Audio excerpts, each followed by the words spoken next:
चलिए खबरें अब विस्तार से। जौनपुर से बड़ी खबर, धनंजय सिंह को 7 साल की सजा। एमपी एमएलए कोर्ट में सुनाया गया फैसला। अपहरण केस में कोर्ट ने यह फैसला सुनाया, साथ ही 50,000 रुपए जुर्माना। नहीं लड़ पाएंगे लोकसभा चुनाव। तो जौनपुर से यह बड़ी खबर सामने निकल कर आ रही है, धनंजय सिंह को 7 साल की सजा सुनाई गई है। तो जौनपुर से यह बड़ी खबर सामने आई है, धनंजय सिंह को 7 साल की सजा सुनाई गई, साथ ही 50,000 रुपए जुर्माना लगाया है। अब नहीं लड़ पाएंगे लोकसभा चुनाव। एमपी एमएलए कोर्ट ने सुनाया है ये फैसला। तो जौनपुर से ये इस समय की बड़ी खबर सामने निकल कर आ रही है। पूर्व सांसद धनंजय सिंह को 7 साल की सजा सुनाई गई है। आपको बता दें कि अपहरण मामले में पूर्व सांसद धनंजय सिंह को 7 साल की ये सजा सुनाई गई है, साथ ही 50,000 रुपए एमपी एमएलए कोर्ट ने उन पर जुर्माना लगाया है। अब सुनने में यह भी आ रहा है कि धनंजय सिंह लोकसभा चुनाव नहीं लड़ पाएंगे। एमपी एमएलए कोर्ट ने यह बड़ा फैसला सुनाया है। अपहरण केस में कोर्ट ने यह फैसला सुनाया है। तो बड़ी खबर इस समय की सामने निकल कर आ रही है। डिस्ट्रिक्ट कोर्ट का हम लोग इसको सुप्रीम कोर्ट में हाई कोर्ट में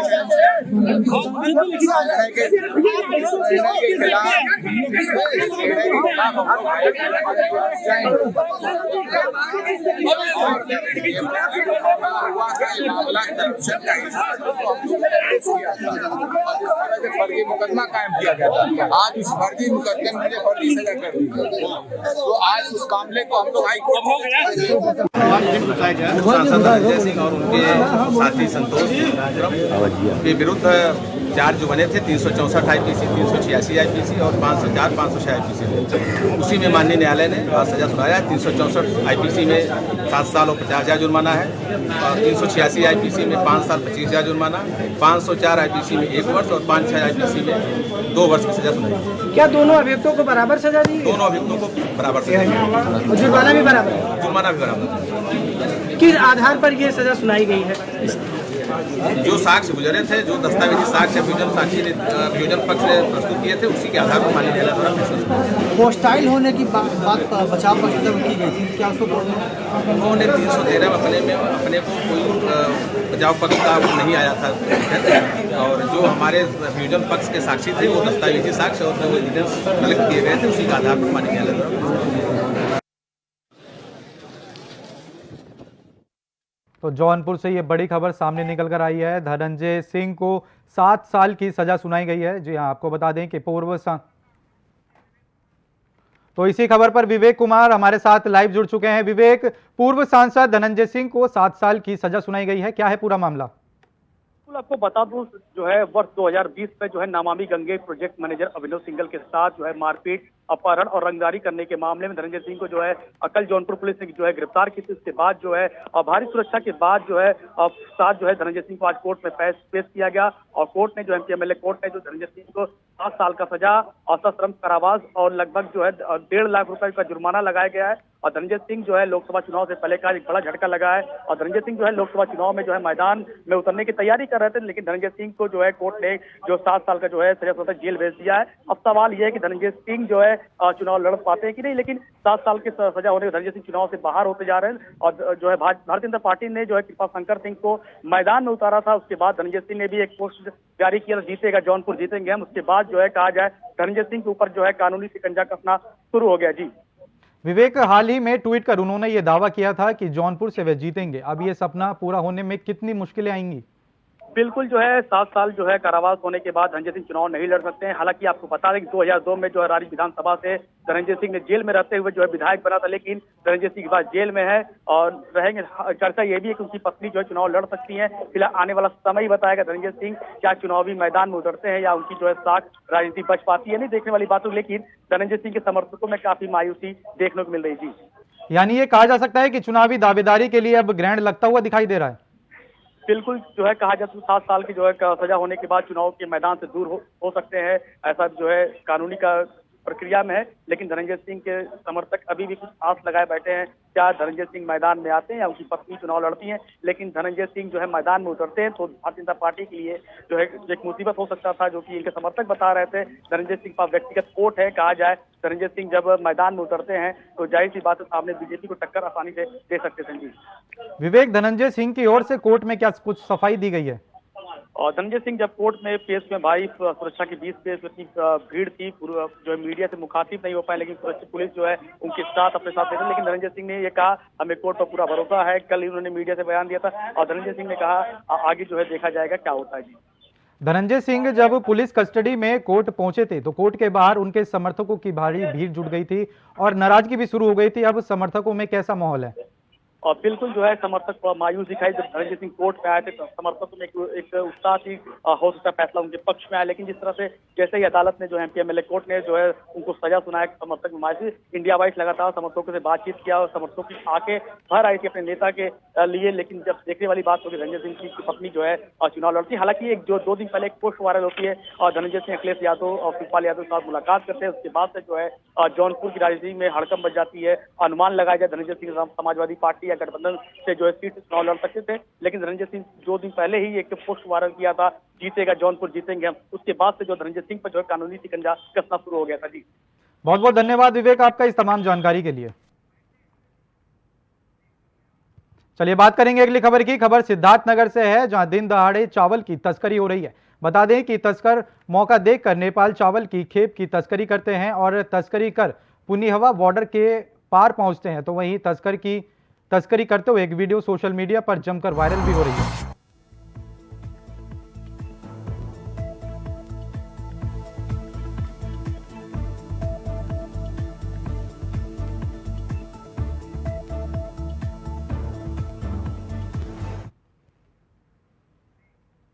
खबर मैनपुरी से है जहां दिल्ली जा रही मुस्लिम महिला का रोडवेज बस में शव मिला। तो वहीं बता दें कि शव मिलने से बस महकमे में हड़कंप मच गया। सूचना मिलते ही मौके पर पहुंची पुलिस ने शव को कब्जे में लेकर पोस्टमार्टम के लिए भेज दिया और आगे की कार्रवाई में जुट गई है।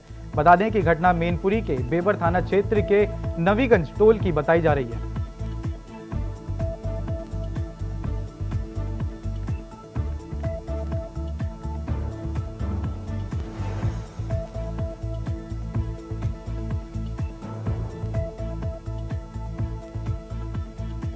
तो एक रोडवेज बस में मुस्लिम महिला का शव मिला था, जिसके बाद शव मिलने के बाद ही पुलिस उसमें बस महकमे में हड़कंप मच गया। साथ ही मौके पर पहुंची पुलिस ने मामला दर्ज कर आगे की कार्रवाई शुरू कर दी है।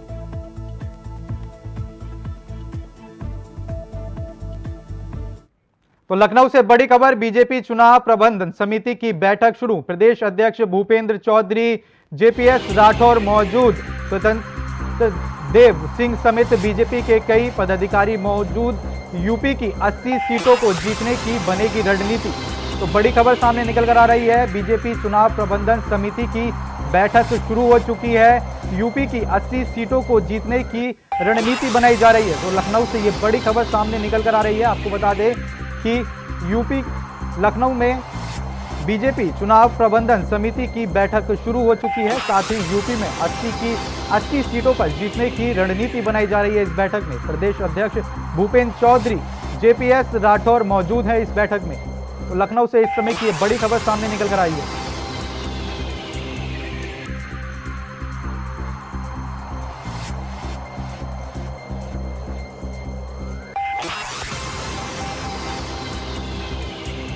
तो लखनऊ से ये बड़ी खबर सामने निकल कर आ रही है। बता दें कि यूपी में 80 की 80 सीटें जीतने को लेकर इस बैठक में रणनीति बनाई जाएगी। तो लखनऊ से इस समय की ये बड़ी खबर है। आपको बता दें कि बीजेपी चुनाव प्रबंधन समिति की बैठक शुरू हो चुकी है। साथ ही इस बैठक में यूपी में 80 की 80 सीटों को जीतने के लिए रणनीति बनाई जाएगी। साथ ही आपको बता दें कि इस बैठक में प्रदेश अध्यक्ष भूपेंद्र चौधरी, जेपीएस राठौर भी मौजूद रहेंगे। साथ ही स्वतंत्र देव सिंह समेत बीजेपी के कई अधिकारी इस बैठक में मौजूद रहे।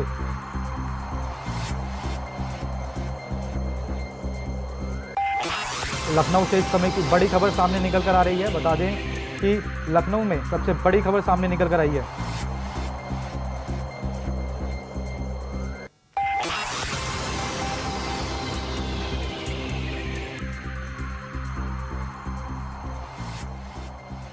तो अनिल पाठक स्टेट कोऑर्डिनेटर हमारे साथ इस समय लाइव जुड़ चुके हैं। अनिल पाठक जी, लखनऊ में बीजेपी की बैठक शुरू हो गई है, क्या कुछ माहौल है? हाँ, बेशक भाजपा ने अपनी जो मिशन 80 का नारा है उसको जमीन पर उतारने के लिए बैठक शुरू कर दी है। JPF राठौर हैं, भूपेंद्र चौधरी हैं, फतन देव सिंह हैं, तमाम सहित बड़े पदाधिकारी जो हैं वो इस बैठक में हैं। किस तरह से 80 सीटों का लक्ष्य पूरा किया जाए, इसको लेकर के मंथन किया जा रहा है। पूरी रणनीति तैयार की जा रही है। भाजपा के जितने पदाधिकारी हैं वो मंथन करने में जुटे हुए हैं। सहयोगी दलों को भी खींचतान किसी तरह से ना हो, इसको लेकर के भी मंथन चल रहा है। क्योंकि अभी भी निफात पार्टी, सुहेल देव पार्टी अपना दल को लेकर के जो इनका बंटवारा है सीटों का, उस पर अभी एक राय नहीं बन पाई है। उस पर सामंजस्य बैठाने की भरपूर कोशिश की जा रही है। इस तरह का डाटा खाका तैयार किया जा रहा है जिससे विपक्षी दलों को कहीं पर किसी भी तरह का मौका न मिल पाए। पूरी रणनीति फुल प्रूफ प्लान जो है बीजेपी बना रही है उत्तर प्रदेश में 80 सीटों का लक्ष्य हासिल करने के लिए। तो क्या कुछ खास हो सकता है इस बैठक में? देखिए, इसमें जो विशेष बातें हैं वो ये हैं कि किस तरह से सहयोगी दलों के साथ कैसे सामंजस्य बनाया जाए, प्रत्याशियों के चयन को लेकर के किस तरह की सतर्कता बरती जाए। जैसा कि अभी केवल 51 सीटों पर अभी प्रत्याशी घोषित किए गए हैं, सिर्फ 29 सीटों पर अभी प्रत्याशी घोषित किए जाने हैं। हालांकि इसमें 6 सीटें जो हैं वो सहयोगी दलों को दी जानी हैं। तो इस हिसाब से अब जो सीटें बच रही हैं वो 22-23 सीटें हैं। उस पर एक निर्विवाद चेहरा जो है भाजपा की तरफ से उतारा जाना है, ये सबसे बड़ी चुनौती है। इसको लेकर के भी रणनीति बन रही है। बूथ स्तर पर कैसे कार्यकर्ताओं को, पदाधिकारियों को कैसे बूथ मैनेजमेंट किस तरह से मजबूत किया जाए, मेन फोकस यही है भारतीय जनता पार्टी का। क्योंकि जब तक बूथ नहीं मजबूत होगा तब तक सत्ता और जीत हासिल नहीं होगी। जो मूल मंत्र है संगठन को मजबूत करने के लिए और अपनी रणनीति तय करने के लिए ये बैठक भारतीय जनता पार्टी के वरिष्ठ पदाधिकारियों के स्तर पर की जा रही है। अनिल, क्या लगता है कौन कौन बैठक में शामिल हो सकता है या कौन कौन बैठक में शामिल है? JPF राठौर हैं, प्रदेश अध्यक्ष हैं, भूपेंद्र चौधरी हैं, फतन देव सिंह हैं और तमाम पदाधिकारी इस बैठक में हैं जिनका अपना अहम भूमिका है। चुनाव को लेकर के जो रणनीति तय कर रहे हैं और ज़मीनी स्तर पर जिनको पूरी जानकारी है कि आखिर भाजपा कहां पर मजबूत है और कहां पर कमज़ोर है। बहुत बहुत धन्यवाद अनिल आपका इस तमाम जानकारी के लिए।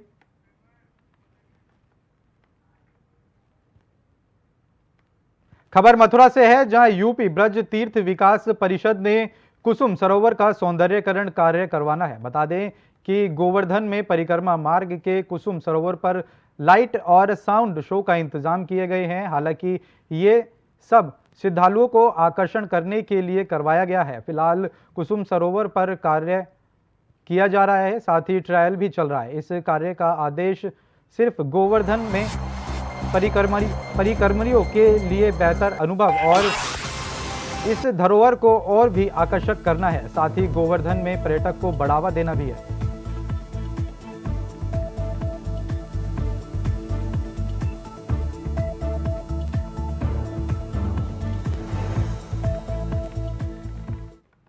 खबर सिद्धार्थनगर से है, जहां गौ तस्कर गौकशी करके फरार हो गए। बता दें कि ग्रामीणों ने सीवान में मांस का टुकड़ा देखे पुलिस को सूचना दी। साथ ही सूचना मिलते ही मौके पर पहुंची पुलिस ने मामला दर्ज कर आगे की कार्रवाई शुरू कर दी है। साथ ही आपको बता दें कि मामला पथरा थाना क्षेत्र के बरगिदी गांव का बताया जा रहा है।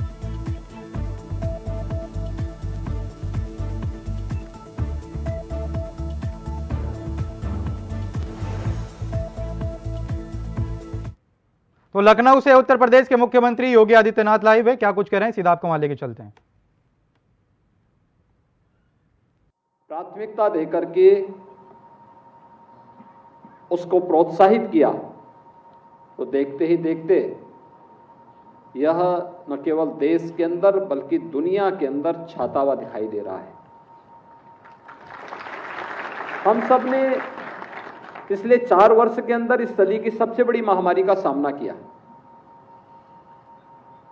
और उस दुनिया की सबसे बड़ी महामारी, सदी की सबसे बड़ी महामारी के दौरान दुनिया ने ट्रेडिशनल मेडिसिन की उपयोगिता और उसकी महत्ता को भी समझा है, जाना है।